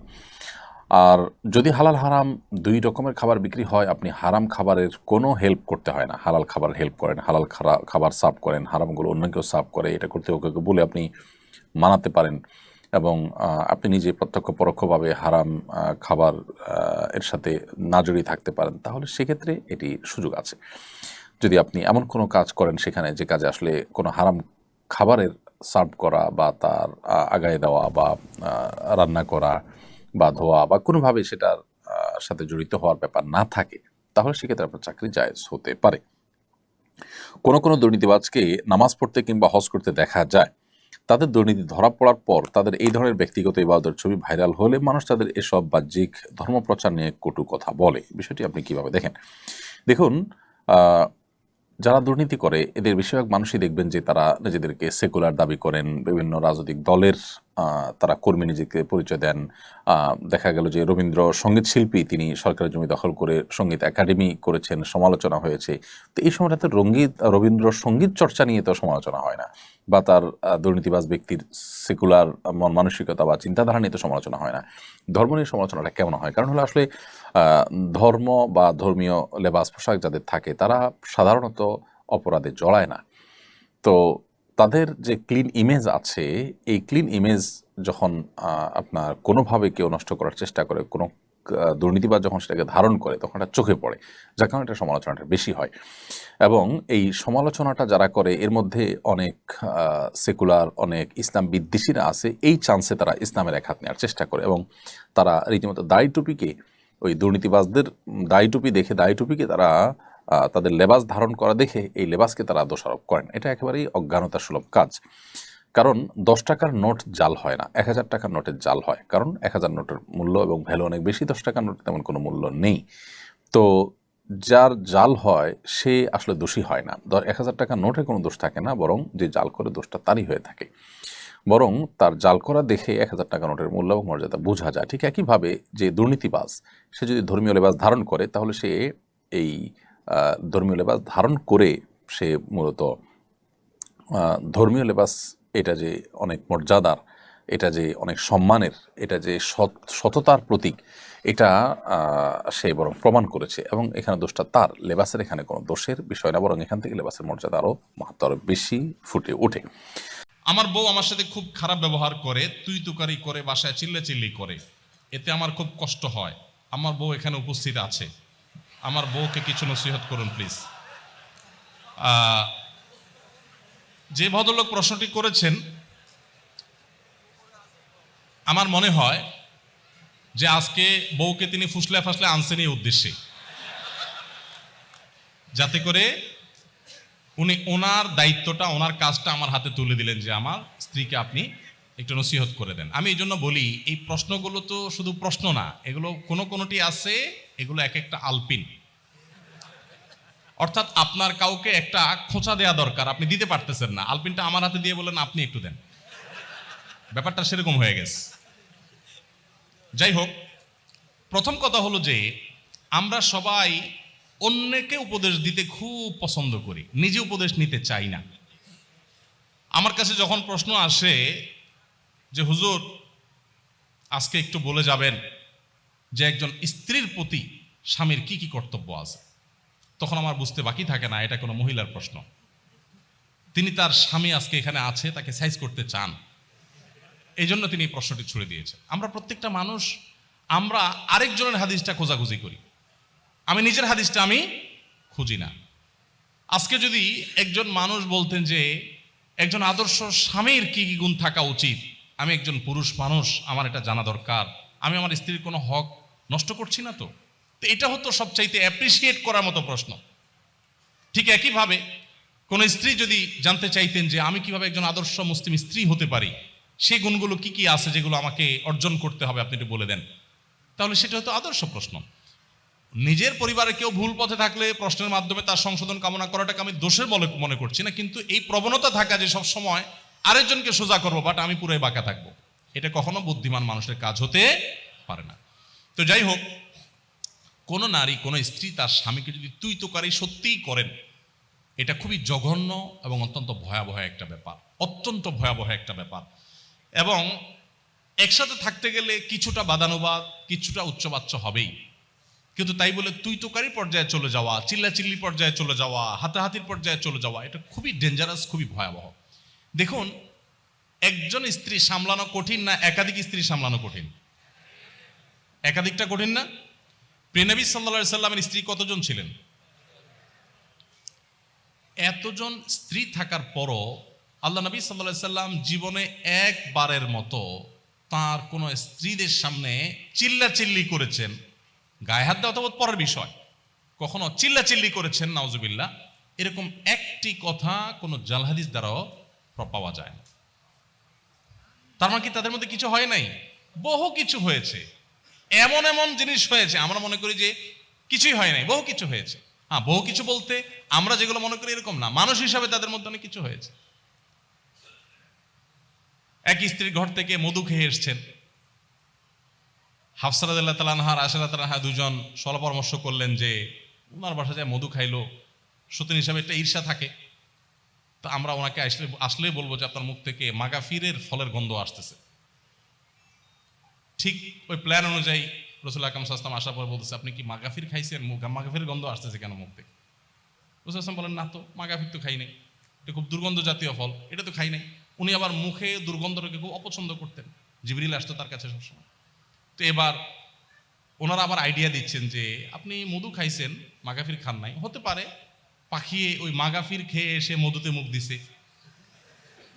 দেখেন কত সুন্দর পরিকল্পনা। তো নবী সাল্লাল্লাহু আলাইহি সাল্লাম দেখলেন যে স্ত্রীরা নাখোশ হয়ে গেছে, বললেন যে ঠিক আছে, তাহলে আজ থেকে আমি আর মধু কোনোদিনই খাবো না। আল্লাহ তাআলা অবশ্য পরে আয়াত নাজিল করে সব ফাঁস করে দিয়েছেন। এগুলো আমরা জানলাম কিভাবে? আল্লাহ তাআলা আয়াত নাজিল করে দিয়েছেন, দিয়ে বলে না, স্ত্রীকে খুশি করার জন্য আপনি একটা হালাল জিনিস জীবনেও খাবেন না, এই শপথ কেন করতে যাবেন? আল্লাহ তাআলা নবী সাল্লাল্লাহু আলাইহি সাল্লামকে নাসিহা করেছেন। তাহলে দাম্পত্য জীবন নবী সাল্লাল্লাহু আলাইহি সাল্লামের স্ত্রীদের এরকম বিষয় আসলে ছিল, কিন্তু নবী সাল্লাল্লাহু আলাইহি সাল্লাম কখনো রাগ করেন নাই। তো একইভাবে আমাদের স্বামীদেরও উচিত স্ত্রীদের সাথে সুন্দর আচরণ করা, স্ত্রীদের উচিত স্বামীদের সাথে সুন্দর আচরণ করা। ভালো করে শুনে রাখেন, অনেক মহিলা আছে লম্বা লম্বা তসবিহ পড়েন, ঘন্টা ঘন্টা কোরআন তেলাওয়াত করেন, ওয়াজ একটার পর একটা ভিডিও শুনতে থাকেন, এমনকি রান্না করেন তখনও ভিডিও চালাই দিয়ে তারপরে শুনেন, মাগার স্বামীর সাথে দুর্ব্যবহার করেন, স্বামীর কথা শুনেন না। আছে না নাই? এখানে যেহেতু পুরুষ বেশি, অতএব পুরুষের ঠিকের পরিমাণ বেশি হবে, এটাই স্বাভাবিক। কিন্তু শুনেন, আমি একটা কথা প্রায় বলি, আমাদের বোনদের জন্য তিতা করল্লার মতো আমল হলো স্বামীর আনুগত্য করা, স্বামীকে শ্রদ্ধা করা। তিতা করল্লা খেতে কষ্ট হলেও, করলার রস চিবায় খেতে কষ্ট হলেও অনেক দুরারোগ্য ব্যাধির উপশম হয়। ঠিক একইভাবে আপনি যদি জান্নাত পেতে চান, আপনার স্বামীর অনেক কিছু অপছন্দনীয় হলেও যতক্ষণ পর্যন্ত সে আপনাকে কোরআন হাদিস বিরোধী কিছু করতে না বলবে, ততক্ষণ পর্যন্ত তাকে মেনে চলা, শ্রদ্ধা করা, এটা আপনার কর্তব্যের অংশ। স্বামী তো পরের কথা, যে কোনো বয়সে বড় মানুষকেই তো শ্রদ্ধা করতে হয়, না হলে তো নবী সাল্লাল্লাহু আলাইহি ওয়াসাল্লামের উম্মতি থাকতে পারে না সে। আমি এরকম বহু মহিলার কথা জানি যে শুধু বোরকা পরেন না, হাত মোজা পামোজা মেনটেন করেন, তাহাজ্জুদও পড়েন, জিকির আজকার করেন, তেলাওয়াত করেন, ওয়াজ শুধু শুনেন না, ওয়াজ মানুষকে করেনও, মাগার ওনার স্বামীর প্রতি তিনি দায়িত্বশীল স্ত্রী না। কখনো এই মা নারী আল্লাহর কাছে প্রিয় বান্দী হতে পারবে না। ইসলাম যে সুন্দর একটা পরিবার ব্যবস্থাপনা আমাদের দিয়েছে, এটার মূল মন্ত্রটা এখানে যে স্বামীকে তার স্ত্রীর প্রতি সর্বোচ্চ সদ্ব্যবহার করার নির্দেশ করা হয়েছে, আবার স্ত্রীকে স্বামীর প্রতি রেসপেক্ট করতে বলা হয়েছে। সবাই যার যার জায়গায় সর্বোচ্চ ভালো হওয়ার চেষ্টা করবে। এবং স্বামীদের ব্যাপারে নবী সাল্লাল্লাহু আলাইহি ওয়াসাল্লাম কত বড় কথা বলেছেন যে তোমাদের ভিতরে সবচাইতে উত্তম মানুষ সে যে তার ফ্যামিলির কাছে, স্ত্রীর কাছে ভালো। এবং নবীজি কত বড় মানে উচ্চ পর্যায়ের সদাচরণ তার ছিল যে তিনি বলছেন ওয়ানা খায়রুকুম লি আহলি, স্ত্রীর কাছে ভালো থাকার ক্ষেত্রে তোমাদের যে কারোর চাইতে আমি আমার পরিবার স্ত্রীদের কাছে আমি ভালো। এতজন স্ত্রীর কাছে ভালো থাকা সহজ কাজ না কঠিন কাজ? কি পরিমাণ ধৈর্যের পাহাড় হলে এটা সম্ভব? অতএব স্বামী স্ত্রী উভয়ের প্রতি দায়িত্বশীল হওয়া উচিত। বিশেষ করে মা বোনরা তথাকথিত নারীবাদীদের উস্কানিতে আপনারা অনেকেই বিপদগামী হন, ভ্রান্ত হয়ে যান, বিভ্রান্তিতে পড়ে যান। মনে রাখবেন, দুনিয়াও বরবাদ হবে, আখিরাতও বরবাদ হয়ে যাবে। আল্লাহকে সন্তুষ্ট করবার জন্য নিজের কাছে ভালো না লাগা করে হলেও নিজের স্বামীকে শ্রদ্ধা করতে শিখুন। আপনাকে ওরা উস্কানি দিবে, আর রেখে দাও, ছেড়ে যাও ওকে, কারোর উপরে তোমাকে নির্ভর হয়ে থাকতে হবে নাকি? ওরা উস্কানি দিয়ে আপনাকে বের করে দিবে। এর পরবর্তী ইতিহাসটা আর ওরা আপনাকে জানতেও আসবে না, মানুষকে জানাতেও আসবে না। এই জন্য আল্লাহর ভয় যদি থাকে, স্বামী স্ত্রী পরস্পর প্রতি শ্রদ্ধাশীল হতে হবে, এবং এটা না হলে আপনার তাকওয়া কখনো শক্তিশালী হবে না। আপনার জন্য সবচেয়ে বড় চ্যালেঞ্জগুলোর একটা হলো, মনে রাখেন, আপনার জন্য নফল নামাজ পড়া, কোরআন হাদিসের অনেক কিছু চর্চা করা আপনার জন্য এত কঠিন না, স্বামীর আনুগত্য করা তত কঠিন। নবী সাল্লাল্লাহু আলাইহি ওয়াসাল্লাম মেয়েদের জান্নাতে যাওয়ার পূর্ব শর্ত 4টা উল্লেখ করেছেন। ইজা সাল্লাতিল মারআতু খামসাহা ওয়া সামাত শাহরাহা ওয়া আতাআত যাওজাহা ওয়া হাফিজাত ফারজাহা।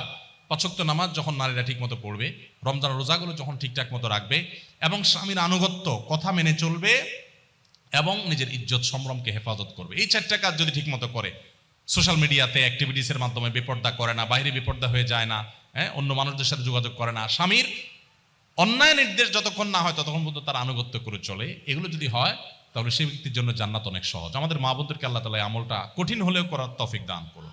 এরপর প্রশ্ন হলো, কারবালার ইতিহাস থেকে আমরা কি শিক্ষা লাভ করতে পারি? কারবালার যে ইতিহাস, সেই ইতিহাস থেকে আমাদের শিক্ষা লাভের অনেক বিষয় আছে। তোমার থেকে একটা হলো যে যাকে তাকে বিশ্বাস করতে নেই, বরং বুঝে শুনে মানুষকে বিশ্বাস করতে হয়। বিশেষ করে প্রতারক মুনাফিকদের ব্যাপারে সতর্ক থাকতে হয়।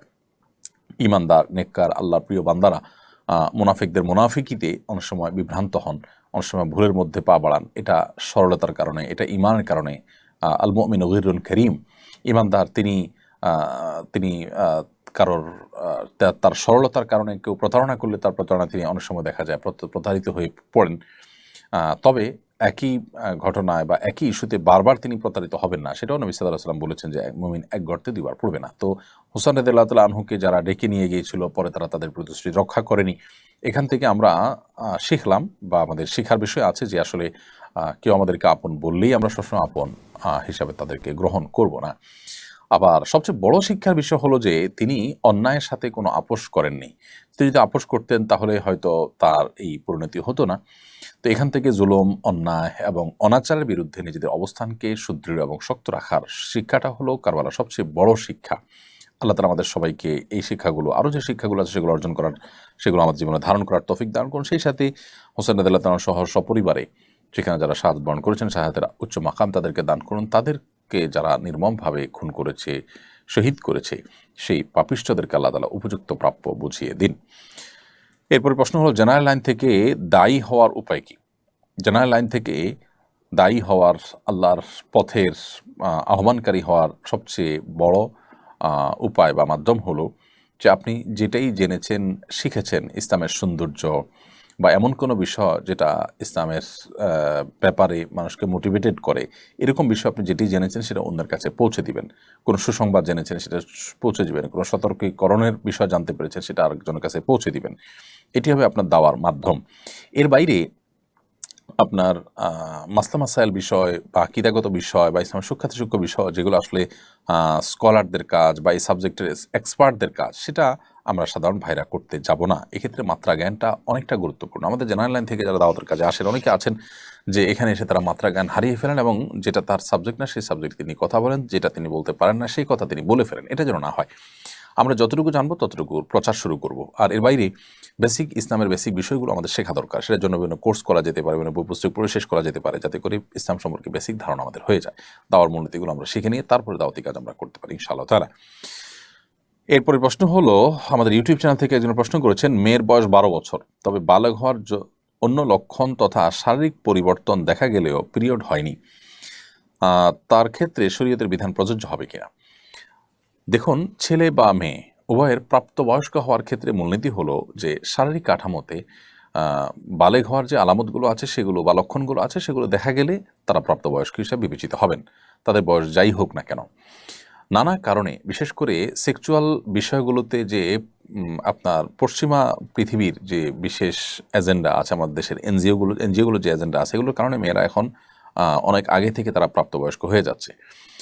তো যাই হোক, ছেলে এবং মেয়েদের প্রাপ্তবয়স্ক হওয়ার যে লক্ষণ আছে, বালেগ হওয়ার যে লক্ষণ আছে, শরীয়ত দৃষ্টিকোণ থেকে সেই লক্ষণগুলো পাওয়া গেলেই তাদেরকে বালেগ ধরা হবে। যেমন ছেলেদের ক্ষেত্রে দাড়ি গজানো, স্বপ্নদোষ হওয়া ইত্যাদি।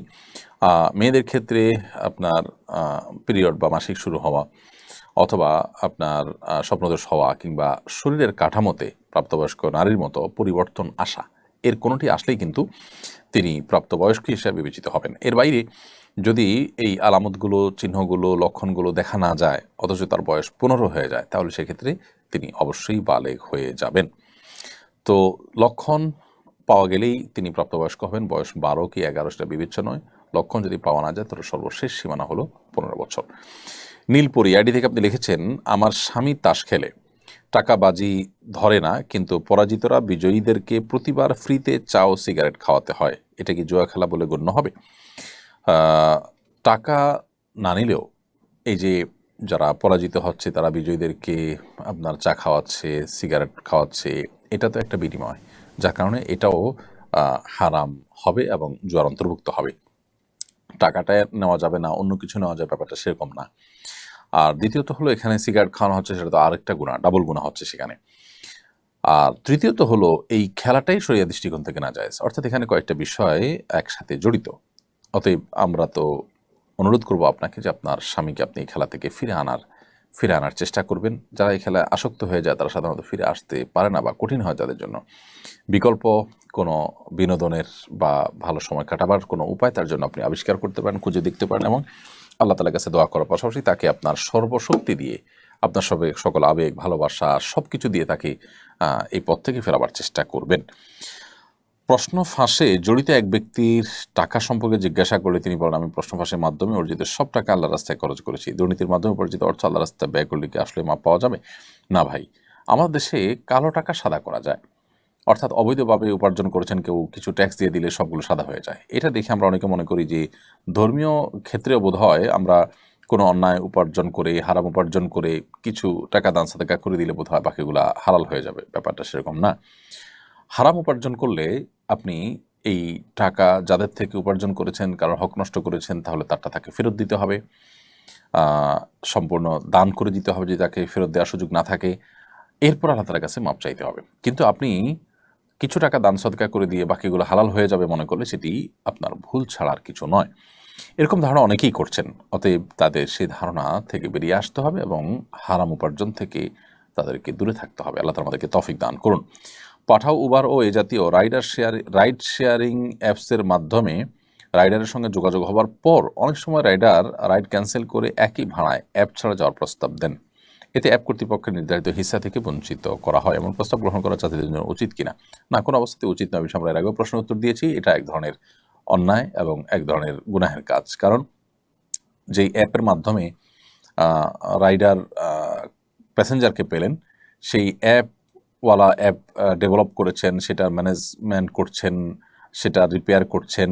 এটার মাধ্যমে আপনি তার অ্যাপটা ব্যবহার করে আপনি যাত্রী পেলেন, এরপরে যাত্রীকে বলছেন ক্যান্সেল করে আমাকে টাকাটা দিয়ে দেন, অর্থাৎ অ্যাপওয়ালাকে আমি বঞ্চিত করলাম। এটা তার অধিকার থেকে তাকে বঞ্চিত করা হলো। যেহেতু অ্যাপ ব্যবহার করে আপনি যাত্রী রেখেছেন, সো এই যাত্রী থেকে নির্ধারিত কমিশন পাওয়া এটা অ্যাপ কর্তৃপক্ষের পাওনা হয়ে গেল, অধিকার হয়ে গেল, কারণ তাদের ওইটা দিয়ে আপনি ডেকেছেন। তাছাড়া তাদের সাথে আপনার চুক্তিও ছিল এই মর্মে যে আপনি তাদের অ্যাপ দিয়ে যখন যাত্রী পাবেন তখন তাদের এত পার্সেন্টেজ দিবেন, আপনি সেটা চুক্তিও করেছেন। তাহলে সেক্ষেত্রে রাইডার সেখানে চুক্তি ভঙ্গ করছে, আপনি সেখানে তাকে সাহায্য করছেন। আবার রাইডার তার ওই অ্যাপ কর্তৃপক্ষের যে অধিকার নষ্ট করছে সেখানে আপনি সহযোগিতা করছেন। এজন্য এই ক্ষেত্রে আপনাকে অবশ্যই ফিরে আসতে হবে এই সমস্ত অন্যায় থেকে এবং কোনো অবস্থাতে এই ধরনের প্রস্তাব গ্রহণ করা যাবে না। হ্যাঁ, কোনো রাইডার যদি নিজে থেকে কোনো প্যাসেঞ্জার খুঁজে পেয়েছেন অ্যাপের মাধ্যমে না, তো সেটা তিনি তার সাথে চুকিয়ে যেতে পারে, সেটা ভিন্ন বিষয়, যদি এক্ষেত্রে তার কোনো চুক্তি লঙ্ঘন ইত্যাদি না থাকে। এমডি ইয়ামিন আপনি লিখেছেন, আমি গার্মেন্টসে চাকরি করি, সেখানে সব সময় চুপচাপ থাকি, কম কথা বলি, এই কারণে সবাই আমাকে বোকা ভাবে, অবহেলা করে, জোর খাটায়, বেশি কাজ করা ইসলামী দৃষ্টিকোণ থেকে আমার করণীয় কি? এটি আমাদের সমাজের একটা সমস্যা আমরা বলতে পারি, যে ইন্ট্রোভার্ট কিসিমের মানুষদেরকে মানুষ নানাভাবে জুলুম করে, তাদেরকে ভুল বোঝে ইত্যাদি ইত্যাদি।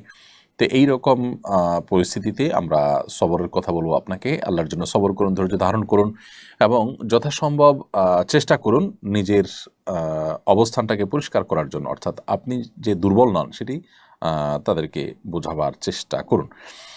ইনশাআল্লাহ বিদিনিল্লাহ এর মাধ্যমে আল্লাহ যদি রহম করেন তো হয়তোবা আপনার প্রতি জুলুম কমবে। আর যদি না হয় তাহলে সেক্ষেত্রে এত বোকা আপনি নিজেকে তাদের সামনে সাব্যস্ত করবেন না বা হাজির করবেন না এটা বোকা রূপে যে আপনাকে তারা পেয়ে বসতে পারে। আপনার জায়গা থেকে আপনি চেষ্টা করবেন যথাসম্ভব আত্মরক্ষা করবার জন্য। আল্লাহ তাআলা তৌফিক দান করুন। এবছর আশুরার রোজা কবে রাখতে হবে? এই বছর অর্থাৎ 2024 সালে আশুরার রোজা রাখবো আমরা এই যে জুলাই মাস যেটা চলছে, এই মাসের 16 এবং 17 এই 2 দিন, অথবা 17 এবং 18, আর বার হিসাবে সামনের মঙ্গল এবং বুধবার, অথবা বুধবার এবং বৃহস্পতিবার। যেহেতু জুলাই মাসের 17 তারিখ বুধবার হলো আশুরার দিন, অতএব সেই দিনটা আমরা রোজা রাখবো অবশ্যই। তার সাথে একদিন আগে অর্থাৎ 16 তারিখ মঙ্গলবার, অথবা একদিন পরে অর্থাৎ 18 তারিখ বৃহস্পতিবার আমরা রোজা রাখবো। তবে উত্তম হয় মঙ্গলবার এবং বুধবার রাখা, সামনের মঙ্গলবার এবং বুধবার এই 2 দিন রোজা রাখা উত্তম। সোমবার দিবাগত রাতে সারি খাবেন, আবার মঙ্গলবার দিবাগত সারি খাবেন, তাহলে জিলহজের 9 এবং 10 এই 2 দিন আশুরা রোজা রাখা হবে। আশুরা রোজা একটা নয়, আশুরা রোজা কয়টা? 2টা। ইয়াহুদিরা একটা রাখে, আমরা তাদের থেকে আমাদের রোজাকে স্বতন্ত্র করবার জন্য আমরা 2টা রোজা রাখবো, এটাই আমাদেরকে নবী করিম সাল্লাল্লাহু আলাইহি ওয়াসাল্লাম নির্দেশ করেছেন। বিধায় আমরা আশুরার রোজা রাখার আপ্রাণ চেষ্টা অব্যাহত রাখবো। আল্লাহ আমাদের সবাইকে তৌফিক দান করুন। আশুরা রোজা রাখলে কি নাম হবে? নবী করিম সাল্লাল্লাহু আলাইহি ওয়াসাল্লাম বলেছেন, সিয়াম ইয়াউমি আশুরা আহতাসিবু আলাল্লাহি আন ইউকাফিরা সানাতাল্লাতী ক্বাবলা। আশুরার রোজা যদি কেউ রাখে তো আল্লাহর প্রতি আমার ধারণা হলো যে আল্লাহ তাআলা তাকে 1 বছর পূর্বের গুনাহ মাফ করে দিবেন। এই জন্য আশুরা রোজা রাখার আপ্রাণ চেষ্টা অব্যাহত রাখবো। নবী সাল্লাল্লাহু আলাইহি ওয়াসাল্লামের গুরুত্বপূর্ণ একটি সুন্নাহ, যেটা বছরে একবারই রাখার সুযোগ আসে। নারী পুরুষ সবাই প্রত্যেকে যার যার জায়গা থেকে আমরা রোজাটা রাখবো। মেয়েরা মাসিকের কারণে রাখতে না পারলে তাদের যদি প্রতিজ্ঞা থাকে তারা সুস্থ থাকলে রাখতেন, এরকম যদি হয় তাহলে সেক্ষেত্রে আল্লাহ তাআলা তাদেরকে এমনিতেই সওয়াব দিবেন, তবে এটার কাজার কোনো সিস্টেম নেই। বর্তমান সমাজের প্রেক্ষাপটে চলমান সকল গুনাহের মধ্যে অন্যতম গুনাহের কাজ কোনটি হচ্ছে বলে আপনি মনে করেন এবং এ থেকে পরিত্রাণের উপায় কী? পরিমাণ যদি সবচেয়ে বেশি হয় বলেন তাহলে বলবো চোখের গুনাহ। চোখ দিয়ে মানুষ সবচেয়ে বেশি গুনাহ এখন করছে, বিশেষ করে সোশ্যাল মিডিয়া ইত্যাদির কারণে। আর ভয়াবহতার বিচার যদি বলেন কোন অপরাধ ভয়াবহ অপরাধের মাত্রা আমাদের মধ্যে সবচেয়ে বেশি, তাহলে আমরা বলবো গুনাহের মধ্যে, কবিরা গুনাহের মধ্যে হারাম ভক্ষণ করা, মানুষের হক নষ্ট করা, এগুলো আমাদের মধ্যে সবচেয়ে বেশি। আমাদের সমাজে বিশেষ করে বেশিরভাগ মানুষই আলহামদুলিল্লাহ চুরি, ডাকাতি, মাদক সেবন, মানুষ হত্যা করা, এরকম বড় বড় মোটা দাগে কবিরা গুনাহগুলোতে লিপ্ত হয় না। তাহলে বেশিরভাগ মানুষ যেই কবিরা গুনাহে লিপ্ত হয় সেটা হলো নামাজি হয়েও মানুষের হক নষ্ট করছে। আপনি মসজিদে আসছেন, জুতা রেখে আসছেন, একজনের জুতার উপরে আপনার জুতাটা রেখে আসছেন, আপনার জুতা কাদা দিয়ে হেঁটে এসে তার জুতার উপর রেখে আসছেন, তার জুতাটাকে ময়লা করে দিয়েছেন, আপনি তার হক নষ্ট করেছেন। আমরা খেয়াল করি না হয়তো, রাস্তাঘাটে চলতে ফিরতে প্রতিবেশী, আত্মীয় স্বজন, কলিগ, সহকর্মী, সহযাত্রী, সহপাঠী, এমনকি মসজিদে এসেও দেখা যায় আমি পাশে মুসল্লির হক নষ্ট করছি, জোরে জোরে তেলাওয়াত করতেছি, ডিস্টার্ব হচ্ছে, এরকম নানাভাবে আমরা মানুষের হক নষ্ট করছি। আমরা লেবাসি পোশাকে ইসলামে বিশ্বাসী, আমরা আচার আচরণে বেশিরভাগ মুসলমানরা ইসলামে বিশ্বাসী না। এই অপরাধটা, মানুষকে কষ্ট দেওয়া, মানুষের হক নষ্ট করা এবং উপার্জনের ক্ষেত্রে হালাল হারাম বিবেচনা না করা, এই অপরাধটা আমাদের সমাজে ভয়াবহ অপরাধের মধ্যে মাত্রায় বা পরিমাণে সবচাইতে বেশি। বাঁচার উপায় কি? বাঁচার উপায় খুবই সিম্পল। এগুলো থেকে বাঁচার জন্য সংকল্প করা, এগুলোর ভয়াবহতাটা বোঝার চেষ্টা করা, যে আমরা যত নেকামল করি না কেন, মানুষের হক নষ্ট করলে, মানুষকে কষ্ট দিলে আল্লাহর কাছে ওই নেকামলের কোনো মূল্য, ভ্যালু থাকবে না। এটা আমাদের পরিষ্কারভাবে জানতে হবে এবং ক্লিয়ার করতে হবে।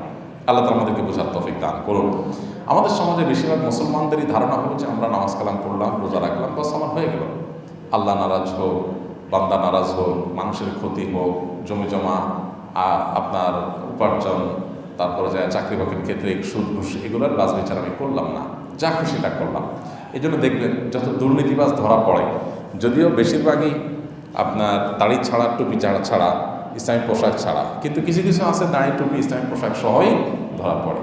আবার তাদের দেখা যায় হজ করে, ওমরা করে, তাদের বিভিন্ন ছবি সোশ্যাল মিডিয়াতে আপনার ছড়িয়ে পড়ে। তো একটা লোক আল্লাহর প্রতি বিশ্বাস করে, হজমটা করতেছে, সে আমার কীভাবে দুর্নীতি করে, সেভাবে কীভাবে হক নষ্ট করে, কীভাবে মানুষের অধিকার নষ্ট করে? এটা তখনই হতে পারে যখন ইসলাম সম্পর্কে সঠিক ধারণা তার না থাকে। এই জন্য ইসলামটা বোঝার চেষ্টা করা, যে আল্লাহ তাআলা কিসে খুশি হবেন, কিসে বেজার হবেন। আমি চুরিদারি করে এরপরে ওইটাকে আল্লাহ রাস্তা দান করে দিলাম, হজমটা করে ফেললাম, এটাতে রিকভার হবে না। আল্লাহ আমাদেরকে ইসলামটাকে বোঝার তৌফিক দান করুন। যদি কোনো ব্যক্তি ভুলে হারাম ভক্ষণ করে থাকে এবং পরবর্তীতে বুঝতে পারে খাবারটি হালাল ছিল না, এক্ষেত্রে তার ইবাদত কবুল হওয়া নিয়ে কোনো সংশয় আছে কিনা? প্রথম কথা হলো, আরেকজনের সম্পদ আপনি ভক্ষণ করে ফেলেছেন, ভোগ করে ফেলেছেন, জিনিসটা আরেকজনের ছিল, আপনি পরে টের পেয়েছেন। এরকম যদি হয় তাহলে আপনার প্রায়শ্চিত্ত হবে, তওবা হবে, যে ওই পরিমাণ খাবার বা টাকা পয়সা যেটাই আপনি ভোগ করেছেন সেটা মালিককে ফেরত দেওয়ার ব্যবস্থা করবেন, উদ্যোগ নেবেন, নিজে পারেন অন্য কারোর মাধ্যমে যে কোনোভাবে তার অ্যাকাউন্টে সেটা ঢুকিয়ে দেবেন বা তার মালিকানা সেটা দিয়ে দিবেন। এটা হবে প্রথম কাজ। আর যদি বিষয়টা এরকম না হয়, বরং এমন বিষয় হয় যেটা কোনো মানুষের অধিকার সংশ্লিষ্ট না, আল্লাহর হক নষ্ট করেছেন, আপনি হারাম খেয়েছেন, যেমন শুকরের গোশত, আল্লাহর নির্দেশ হলো সেটা ভক্ষণ না করা, এখন আপনি এটা খেয়ে ফেলেছেন, এখানে কোনো মানুষ হক নষ্ট করেন নাই। তো এই জাতীয় হারাম যদি হয়, কেউ মাদক সেবন করে ফেলেছেন, নিজের টাকা দিয়ে কিনে সেবন করেছেন, কোনো মানুষের হক নষ্ট করে না, কিন্তু আল্লাহর হক নষ্ট করেছেন। তো এইরকম পরিস্থিতি হলে আল্লাহ তাআলার কাছে তওবা করতে হবে, খাঁটি তওবা করতে হবে, জীবনে যেন আর না করা হয়। এটার যদি খাঁটি তওবা যদি করা হয়, আশা করা যায় আল্লাহ তাআলা তাকে মাফ করে দিবেন। এবং বান্দার হক যদি হয় তাহলে বান্দারটা বান্দার কাছে ফেরত দিবেন, পাশাপাশি আল্লাহর কাছে মাফ চাইবেন। এই দুই ধরনের প্রচেষ্টার পর আশা করা যায় আল্লাহ তাআলা মাফ করবেন ইনশাআল্লাহ। ব্যাপারটা এরকম না যে আমি হারাম ভক্ষণ করে ফেলেছি, এখন আমার আর কোনো ওয়ে নাই। ইসলাম নো ওয়ে বলতে কিছু নাই, ইসলামে প্রত্যেকটা কাজের সমাধান আছে, কোনোটা একটু কঠিন, কোনোটা একটু সহজ, তবে সমাধান ততদিন পর্যন্ত যতদিন আমাদের নাকের ডগায় নিঃশ্বাস থাকে। মরে গেলে তখন আর এটার সমাধানের পথ সুদূর করা হতো। মুহররম মাসের বিশেষ কোনো আমল আছে কিনা? মুহররম মাসের বিশেষ এবং স্পেশাল আমল হলো বেশি বেশি নফল রোজা রাখা। নবী করিম সাল্লাল্লাহু আলাইহি ওয়াসাল্লাম বলেছেন, আফদালুস সিয়াম বা'দা রমাদান শাহরুল্লাহিল মুহাররম। রমাদানের পরে আল্লাহর কাছে সবচেয়ে উত্তম রোজা হলো আল্লাহর মাস মুহররম মাসে নফল রোজা রাখা। অর্থাৎ রমজানের রোজা তো ফরজ রোজা, সেটার সাথে কোনো তুলনা চলে না। রমজানের রোজার পরে সবচেয়ে বেশি নফল রোজার জন্য আদর্শ মাস হলো মুহররম মাস। নবী করিম সাল্লাল্লাহু আলাইহি ওয়াসাল্লাম শাবান মাসে সবচেয়ে বেশি নফল রোজা রেখেছেন। অনেক উলামা ইকরাম বলেছেন মুহররমের ফজিলত তিনি বলেছেন, কিন্তু আমল করার তৌফিক পান নাই, তার আগে দুনিয়া থেকে চলে গেছেন। যাই হোক, তো মুহররম মাসে বেশি বেশি নফল রোজা রাখার ব্যাপারে গুরুত্ব আরোপ করা হয়েছে, উৎসাহ দেওয়া হয়েছে। এই জন্য এই মাসের স্পেশাল নাম হলো নারী পুরুষ সবাই যার যার জায়গা থেকে মুহররম মাস উপলক্ষে আমরা যার যার সাধ্য অনুযায়ী 2-4-10টা রোজা রাখার চেষ্টা করব। সোমবার বৃহস্পতিবার যারা রোজা রাখেন, চাঁদের 13, 14, 15 যারা রোজা রাখেন, আশুরার যারা রোজা রাখেন, এগুলো তো রাখবেনই। মাস হিসাবে এই মাসের রোজার মাস হিসাবে, আদর্শ রোজার মাস হিসাবে এই হাদিসে যে মর্যাদা বলা হয়েছে, এই নির্দেশ বলা হয়েছে, সেই কারণে আমরা কিছু নফল রোজা রাখার চেষ্টা করবো ইনশাআল্লাহ। এছাড়া মুহররম শব্দের অর্থেই সম্মানিত, এই মাসটা মর্যাদাবান, সম্মানিত 4 মাসের ভিতরে সবচেয়ে সেরা মাস। আবার এই মাসে আশুরা রয়েছে, সেজন্য এটার মর্যাদা অনেক বেশি। নবী করিম সাল্লাল্লাহু আলাইহি ওয়াসাল্লাম এটাকে শাহরুল্লাহ বা আল্লাহর মাস বলেছেন। এখান থেকে এই মাসের মর্যাদা বুঝে আসে। এই জন্য অন্য যে কোনো সময় চাইতে এই মাসে পাপাচার থেকে আমরা বেঁচে থাকার চেষ্টা করব। রুটিন যে কাজগুলো আছে, 5 ওয়াক্ত নামাজ ইত্যাদি, এগুলো বিশেষ গুরুত্ব এই মাসে দেব, এবং সম্মানিত মাস যে যাচ্ছে সেই কনসেপ্টটা যেন আমাদের মাথায় থাকে, এবং এই মাসে বেশি বেশি নফল রোজা রাখবো। আল্লাহ আমাদের সবাইকে তৌফিক দান করুন।